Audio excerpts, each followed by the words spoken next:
I am Commander Kulbhushan Jadhav. भारतीय दहशतगर्द कुलभूषण यादव की सजा से मुतालिक आलमी अदालत इंसाफ के फैसले पर अमल दरामद शुरू हो गया।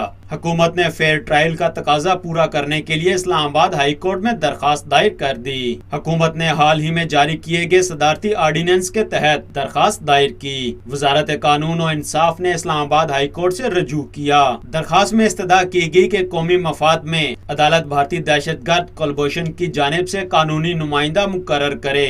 अदालत हुक्म दे ताकि आलमी अदालत इंसाफ के फैसले के मुताबिक पाकिस्तान की जिम्मेदारी पूरी हो।